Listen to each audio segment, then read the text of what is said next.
Government striving for efficiency. To assist government to deliver goods and services. Secretary flags ageing health sector workforce. And Wafi-Golpu landowners call for patience. This is National EMTV News with Helen Sayer. Good evening and thank you for joining me for Wednesday's news. The government is striving for efficiency in all of its national frameworks. The three-day Consultative Implementation and Monitoring Council, or CIMC conference, will allow the government to gauge valuable feedback from its partners. Minister for National Planning and Monitoring Charles Abel said the conference was key in showcasing government's achievements in service delivery and fulfilling development aspirations. Day 2 of the National Development Forum saw sessions on public-private partnership initiatives and the involvement of communities in improving governance and service delivery. Minister Abel said in a separate interview that the government will always struggle to deliver services, and that's where strategic partners come in to assist the government achieve its development aspirations. The forum is an ongoing consultative process that allows dialogue for continued improvements.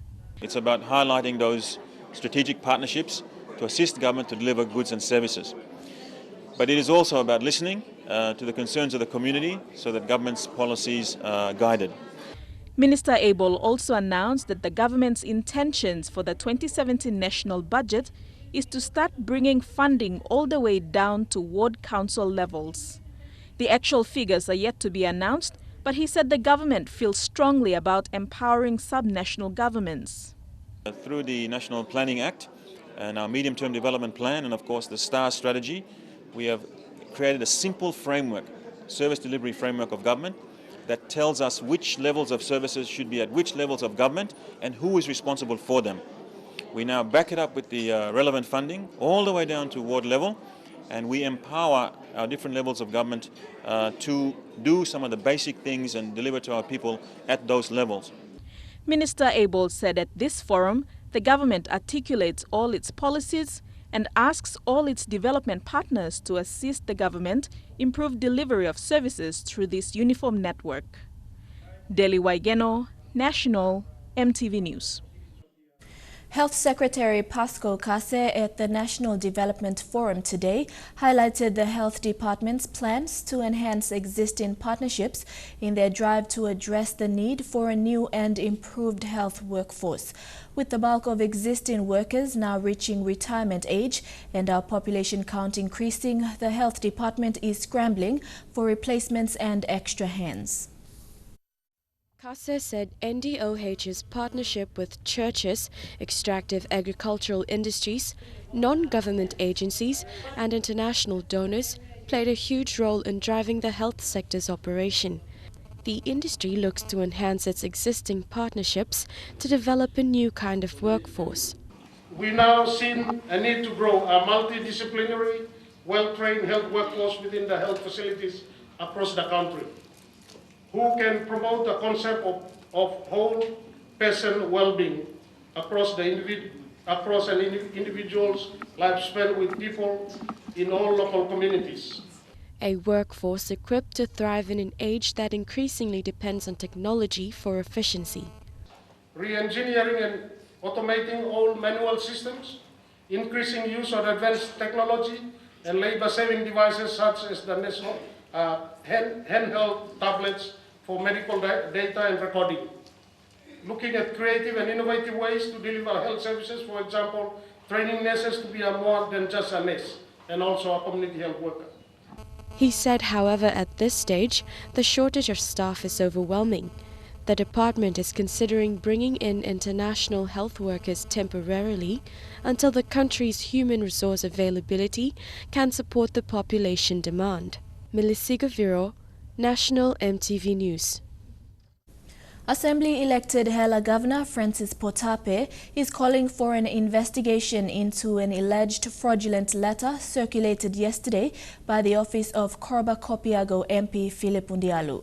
In a statement today, Governor Potape called on Deputy Prime Minister and Minister for Local Level Government Affairs, Celio Dion, to look into this matter.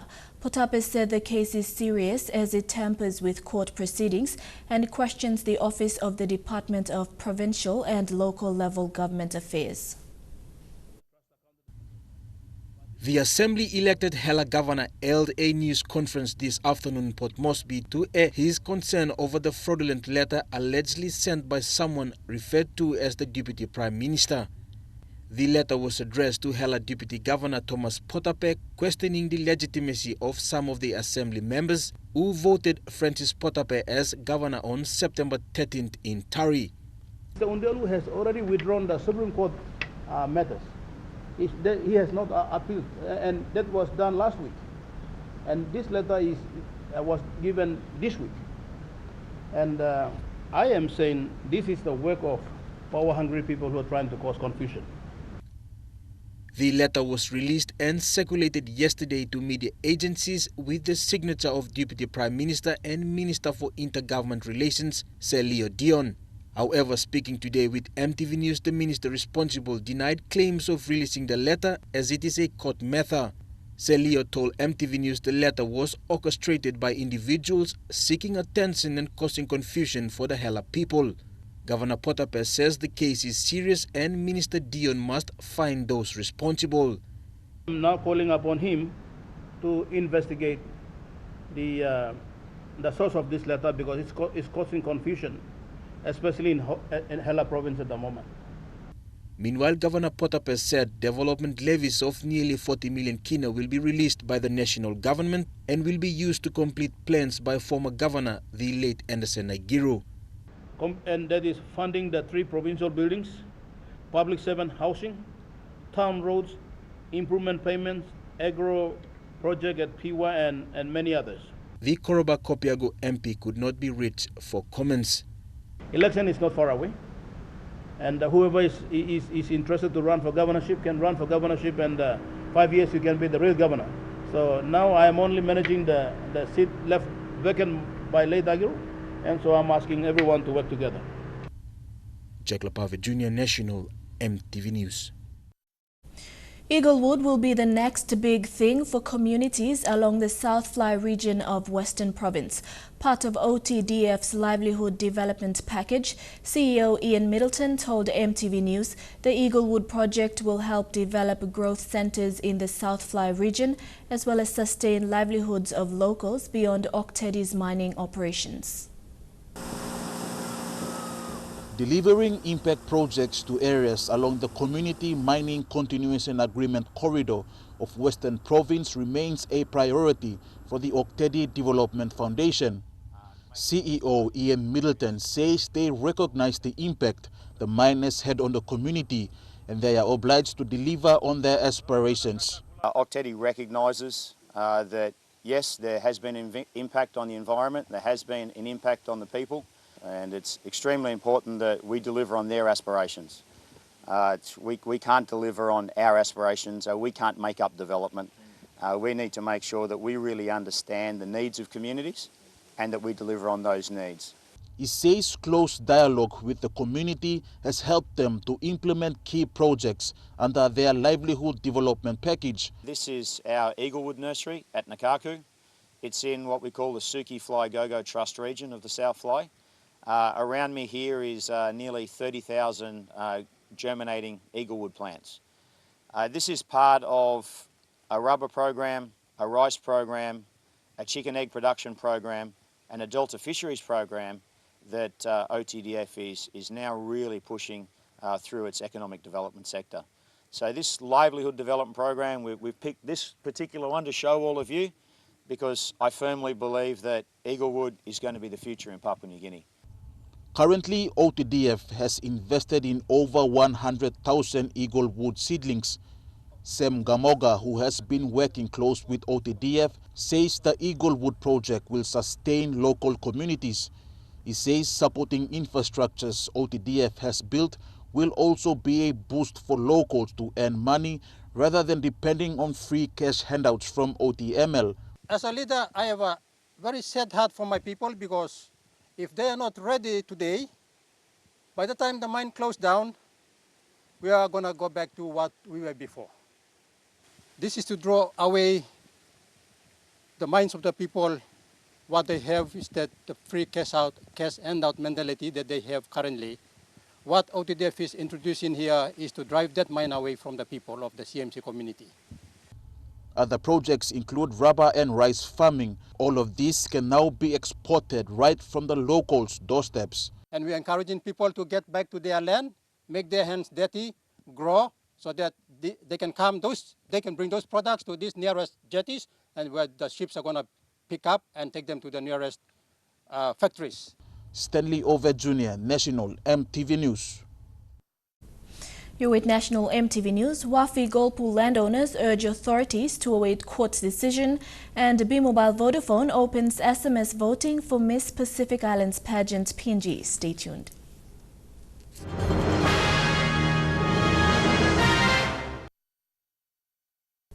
Welcome back. A Wafi-Golpu project landowner group leader has called on the two mining companies developing the project and the Mineral Resource Authority to consider waiting for a decision to be made by the courts over principal land ownership. Yunu clan leader Amos Darius says the joint venture company and MRA must wait for the court's decision that directed the Special Land Titles Commission to find out the ownership of the land. Only put him interest blow. You play trauma, you play land on a way now. Or papa ground, and that play ground now, way now. Yes, me play affected to ground, me play. The European back up, but land on himself, way.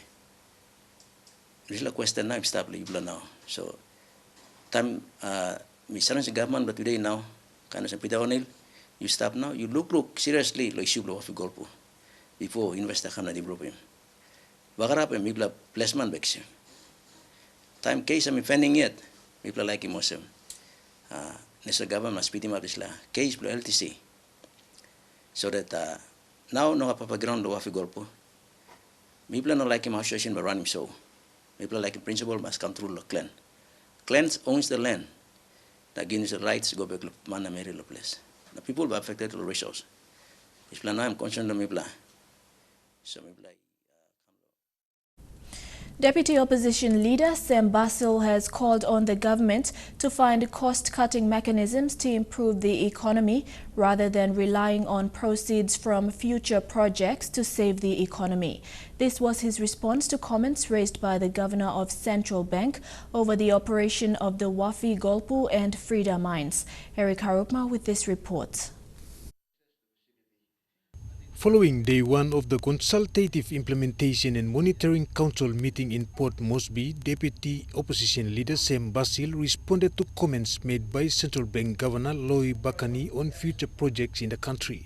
Concern from the opposition that what if those two mines don't come on stream?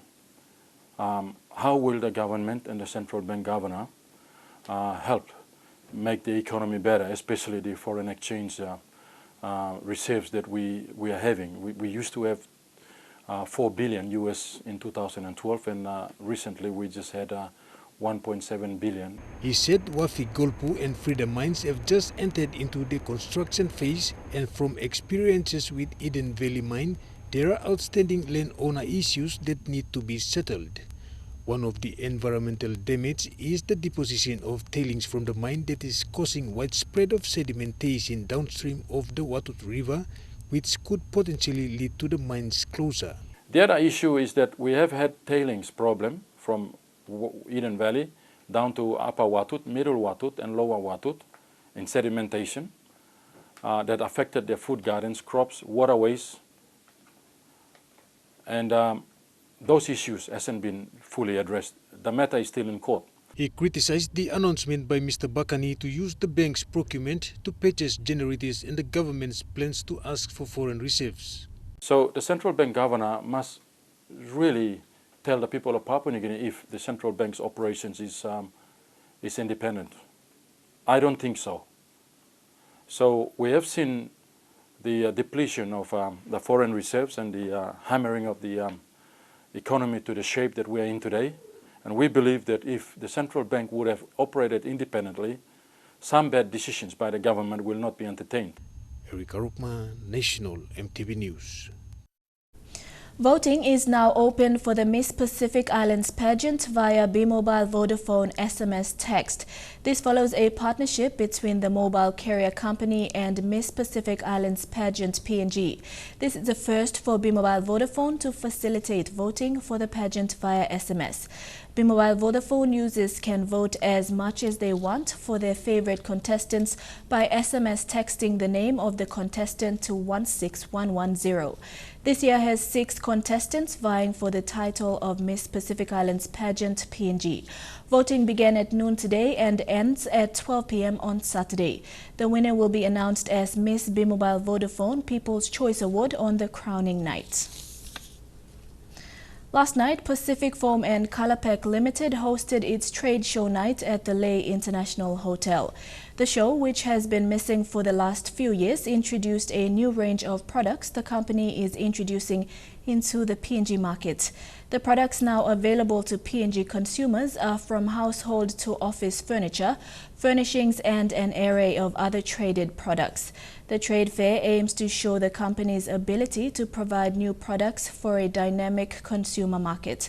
Employing about 200 workers now, the firm is looking to employ 500 more in the near future in its part to lower Lei's high unemployment rate. And now looking at our finance news, the Kina closed unchanged at 0.3155 US dollars in the interbank market. At Bank South Pacific, your Kina was buying 0.3080 US dollars, 0.3985 Australian dollars, 0.2775 euro and 31.63 Japanese yen.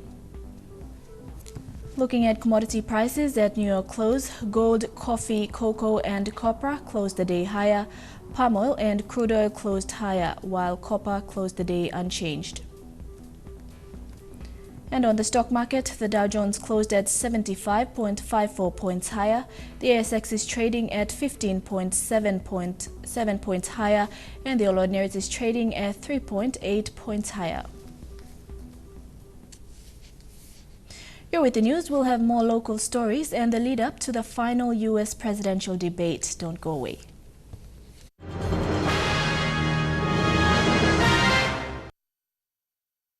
Welcome back to the news.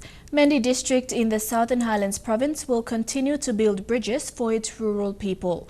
Recently, the district opened a 50-meter footbridge at Comp Village in the Lai Valley LLG. Mendi MP Dei Kewanu says bridges have linked people to access other services.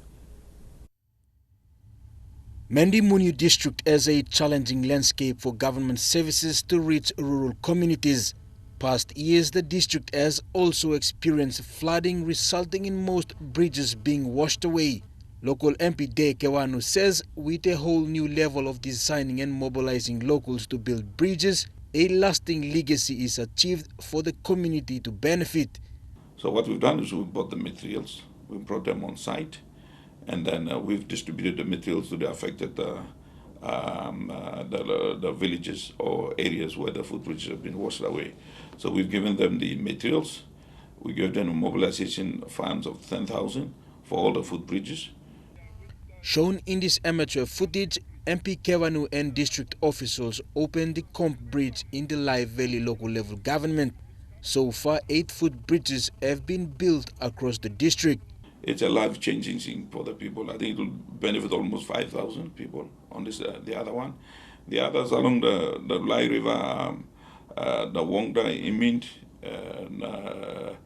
and Nol footbridges, but 3 more yet to be opened. The Department of Works and Implementation have also assisted the district in building 6 Bailey bridges. MP Kewanu says more bridges will be built to allow people access services and create economic opportunities. I think we are setting the standard for Mendi in the years to come. I think it has to be constructed in the manner that we've done. So we are here to construct a lot more footbridges because there are a lot more missing, people missing. So in between this, where we have not constructed, hopefully in the next time we will try to cover. Nearly 2.4 million kina has been spent to build bridges in the Mandimunyu district. Jack Lapave Jr. National EMTV News. The Engatari Development Association of 9 Mile outside of Port Moresby has voiced grave concerns about a land title over a piece of land. This follows a number of eviction exercises being conducted by the National Capital District Commission around the city. Eric Harupma with this report. This is the piece of land along Sogari Road opposite the Vitis Industry Factory, locally known as Vanuatu, settled by people mainly from the islands provinces. After 3 generations, they have been living in the settlement by developing it with trade stores and permanent houses. Sogari Road, Bomana Junction. Before me become here in 1970, Government services like electricity and water supply is the lifeline that they have been accessing. In the current phase of development and city expansion, they are worried that they could be evicted anytime. In 2015, they formed an association renamed as Engatari Association in September to advocate for their rights to earn a land title over this piece of land they have developed. Engatari redevelopment mibla stablong. 1435, mibla inviting Prime Minister Emiet, mibla giving invited letter pinis na powerful men, okay, NCD Governor Paus Paco, na powerful men too, Lavia Mayo. Meanwhile, they have submitted proposals to the government, their local MP and NCDC to give them a land title. Eric Arupma, National EMTV News. With just hours away from the third and final presidential election debate, it seems Americans are resting their hopes on this final exchange to see what each candidate has to offer. Most are looking at how the first 2 debates went. She doesn't quit. She doesn't give up. I respect that. I tell it like it is. She's a fighter. I respect his children. His children are incredibly able and devoted, and I think that says a lot about Donald. And the low points. Look, it's just not true, and so please go. You didn't delete them? Allow her to respond, please. Personal emails, not official. 33,000? Yeah, well, we turned over 35,000, so it was. What about the other 15,000? Please allow her to respond. She didn't talk while you talked. Yes, that's true. I didn't. Because you have nothing to say. So what are the lessons of the first 2 debates? Clinton advisors described the first debate as ideal, an opportunity for Clinton to showcase her preparation. I think Donald just criticized me for preparing for this debate. And yes, I did. And you know what else I prepared for? I prepared to be president. And also for her to set this trap for Trump. And one of the worst things he said was about a woman in a beauty contest. He loves beauty contests, supporting them and hanging around them. And he called this woman Miss Piggy. Then he called her Miss Housekeeping because she was Latina. Donald, she has a name. Where did you find her this? name Where is did you find Alicia this? Machado. For Trump, it was an uneven performance. There were moments where Trump hit on the exact message GOP leaders want him to hammer. And now you want to approve Trans-Pacific Partnership. You were totally in favor of it. Then you heard what I was saying, how bad it is, and you said, I can't win that debate. But you know that if you did win, you would approve that, and that will be almost as bad as NAFTA. Nothing will ever top NAFTA. That is just not accurate. I was against it once it was finally negotiated and the terms were laid out. I wrote about that in... You called it the gold standard. You called it the gold standard of trade deals. You said it's the finest deal you've ever seen. And others where it appeared he'd lost control. Well, I hope the fact checkers are turning up the volume and really working hard. Donald supported the invasion of Iraq. Wrong. That is absolutely wrong. Proved over and over again. Wrong. But Trump advisors point to the second debate, a town hall format, as an unquestioned victory for Trump, despite polling that showed otherwise. There was this off-the-cuff zinger that landed. Well, I think I should respond because it's so ridiculous. Look, now she's blaming She got caught in a total lie. Her papers went out to all her friends at the banks, Goldman Sachs and everybody else. And she said things, WikiLeaks, that just came out. And she lied. Now she's blaming the lie on the late, great Abraham Lincoln. That's one that I haven't. Okay, Honest Abe. Honest Abe never lied. That's the good thing. That's the big difference between Abraham Lincoln and you. That's a big, big difference. We're talking about some difference. It was, according to one senior Trump advisor, a demonstration of a more focused and more prepared Trump, something the campaign is seeking to replicate Wednesday night here in Las Vegas. As to any pregame theatrics, one Trump advisor told CNN, stay tuned. I have a feeling that by the end of this evening, I'm going to be blamed for everything that's ever happened. Why not? Why not? Yeah, why not? This is Wednesday's news. Chukai Sports is up next with victory for the Barras and a strong statement against violence in league. Stay tuned.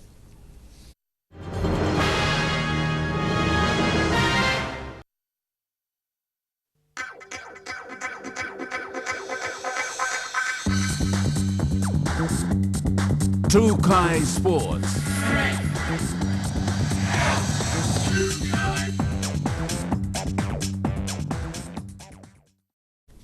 Welcome to Chukai Sports. The Hebo PNG Barramundis sealed their victory with 199 runs today at Amini Park here in the nation's capital. Their opponent, Namibia, was all out for 155 on the 61st over.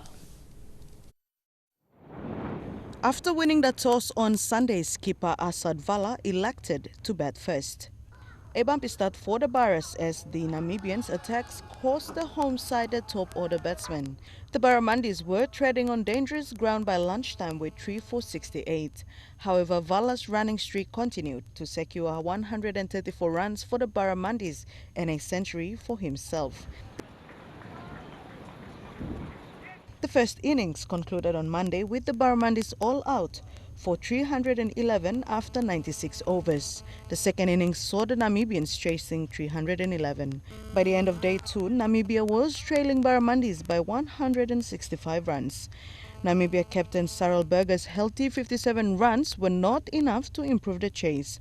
By yesterday afternoon, the Namibians lost the top order in only 2 overs, with the Barramundis a great margin away.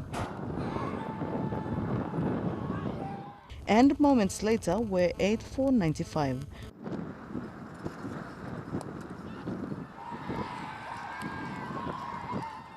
Today they tried to recover the scoreline but were all out for 155 on just the 61st over. Dini Rose Raiko, National EMTV Sports. The national sport of Rugby League has a zero-tolerance policy on violence in sport and violence surrounding the game. PNG Rugby Football League Chairman Sandy Saka was clear with the governing body's stance on violence in Rugby League, assuring the country and all Rugby League participants that harsh penalties will continue to apply to those who cannot comply with competition regulations.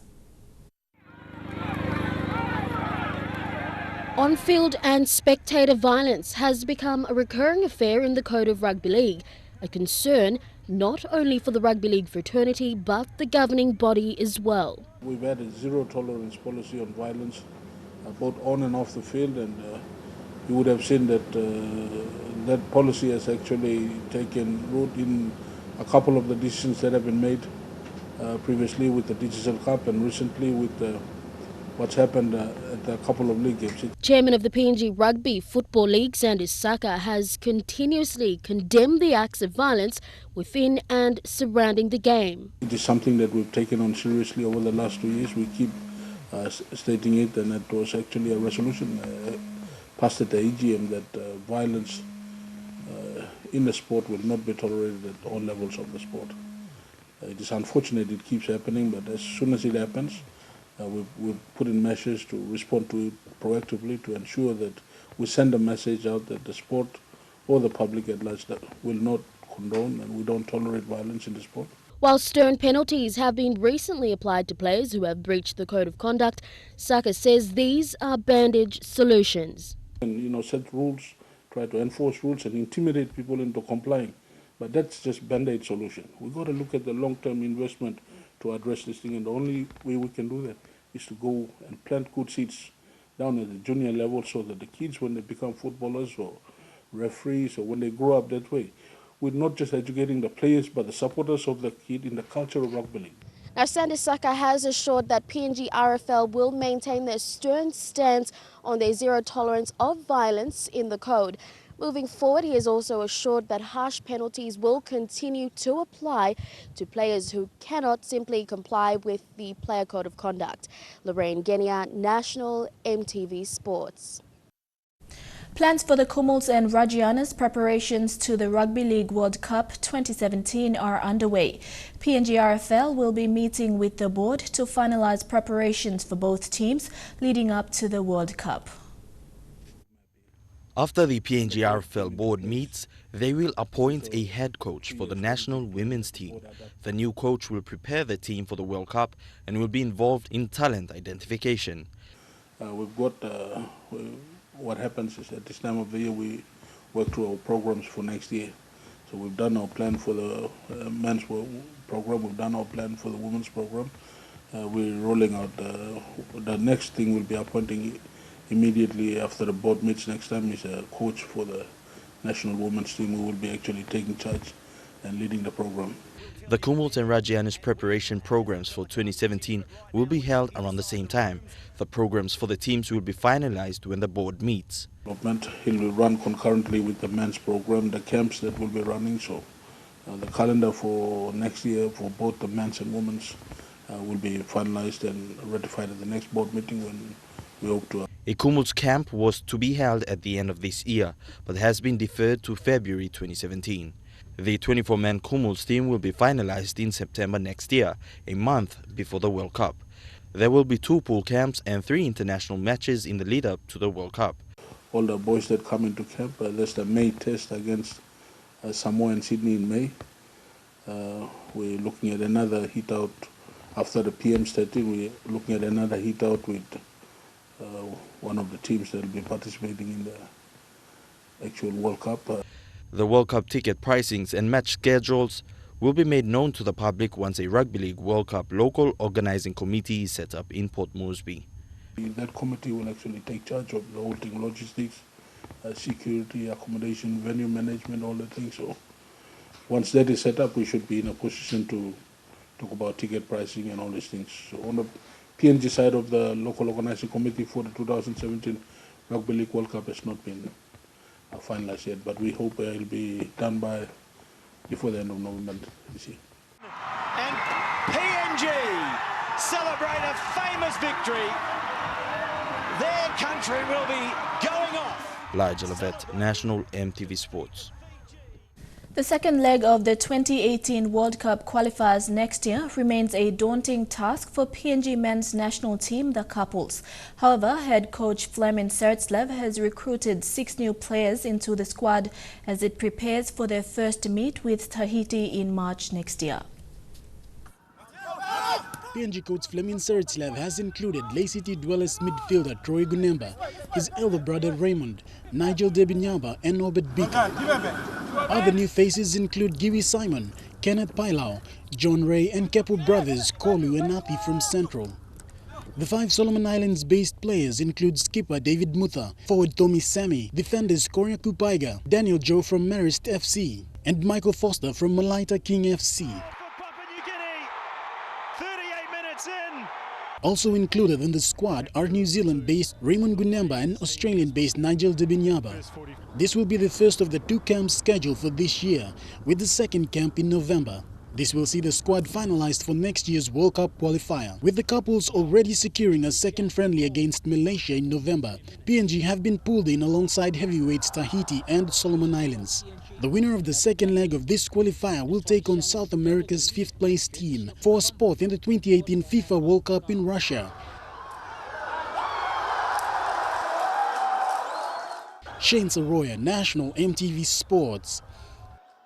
You're with Chukai Sports. When we come back, we'll look at a new look Sevens team for PNG. Stay with us. Chukai Sports.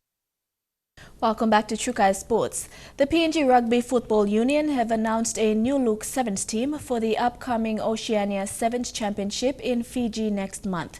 With the Rabaul Stallions dominating the extended playing squad, Mendy produced two star players, Wesley Valley and Stalon Tani, while Manus Patrick Tatut Jr. makes his first appearance on the team list. The National Provincial Sevens Championship in Port Moresby posed as the perfect and final chance for players from around the country to prove themselves worthy of the National Sevens jumper. With impressive form from all provinces, National Sevens coach Douglas Geis and PNG RFU selectors today released their 19-man extended squad. Players are down and the Rabaul Stallions are going to score! Wow, what a game.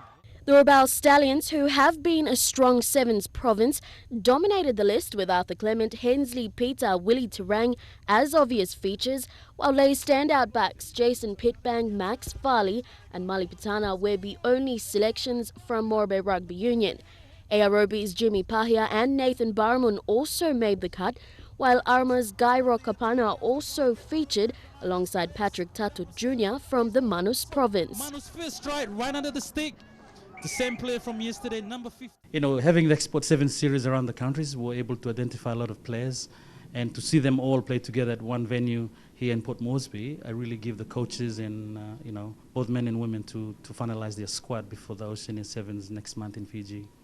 With the NPC Sevens proving to be an exceptional breeding ground for players, the current selection demonstrates the national body's prospect of widening their playing group. That is a big tournament for us. It's part of our program for the year.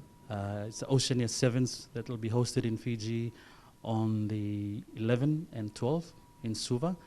It's a qualifier for us, for the men, to qualify for Hong Kong, which is a qualifier for the series. For the women, I think it's part of their calendar every year. So they'll be playing against Samoa and Fiji, who both went to the Olympic qualifiers. Fiji went all the way to the Olympic. But it'll be good to see some of our young girls taking part, and I know the coaches have really worked hard to prepare them. The extended playing squad will enter a 10-day training camp in the next week before a final team of 12 travel to Fiji to participate in the Oceania Sevens qualifiers in November. Lorraine Genia, National EMTV Sports.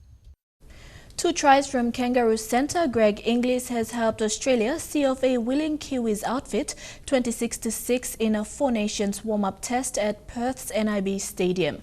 Australia left new Kiwis coach David Kidwell with plenty of work to do ahead of the Four Nations.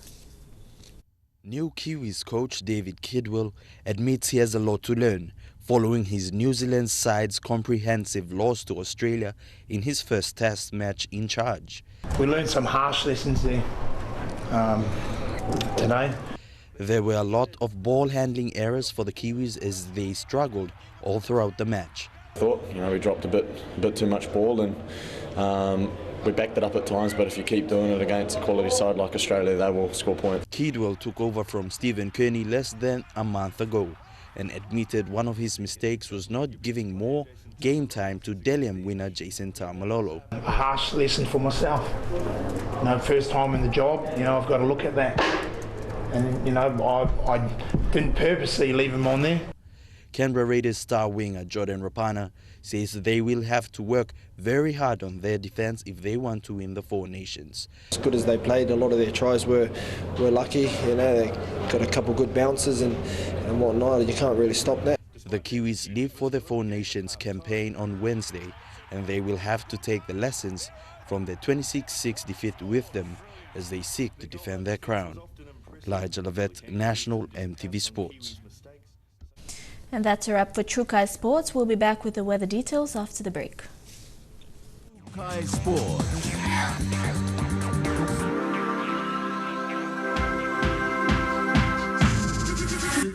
Chukai Sports. The weather details are proudly brought to you by Dulux Weather Shield. Worth doing with Dulux.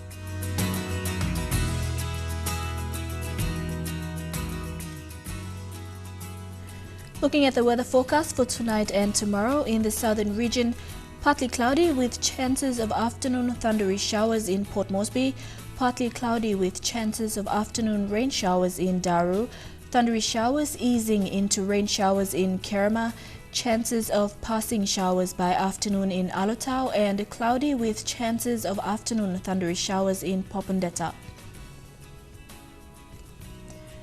In the Momasi region, cloudy with chances of afternoon rain showers in Ley, a shower or two in Medang, and brief rain showers in Wewak and Vanimo. In the New Guinea Islands region, mostly fine and sunny in all centers. And in the Highlands region, cloudy with afternoon rain showers in all centers. Forecast for small ships for the next 24 hours. Strong wind warning current for all coastal waters of southern PNG Indonesian border through Torres Strait and Daru to Kiwai Island to Yule Island to Hood Point to Samarai Island, including all Milne Bay Islands. Waters of southern PNG Indonesian border through Torres Strait and Daru to Kiwai Island to Kerema to Yule Island to Hood Point to Samarai Island, seas of 2.5 to 3 meters. Waters of eastern and western Milne Bay Islands, seas of 2 to 2.5 meters. Waters of Samarai Island to Cape Vogel to Finschhafen, seas of 1.5 to 2.5 meters. Waters of Finschhafen through Vitia Strait, CSE Islands to Long Island, and with waters of Medang to Bogia to Wewak to Aitape to Vanimo and northern PNG Indonesian border, seas of 0.5 to 1.5 meters. Waters of Manus and its western group of islands, and with waters of New Island to New Britain and Bougainville, seas of 0.5 to 1.3 meters.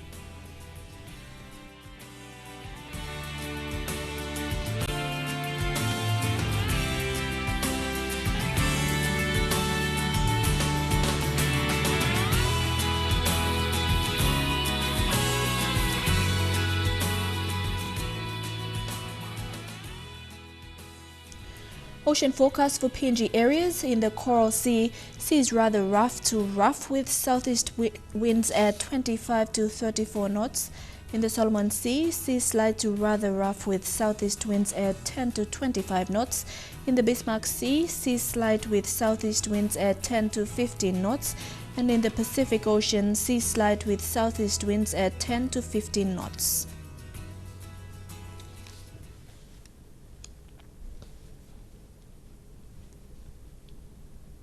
The weather details are proudly brought to you by Dulux Weather Shield. Worth doing with Dulux. Now recapping our main stories for tonight. Government striving for efficiency. Secretary flags aging health sector workforce, and Wafi-Golpu landowners call for patience. And that has been the news, sports and weather for today, Wednesday, October 19th. On behalf of the entire news team, I'm Helen Seah. Pleasant viewing. Good night.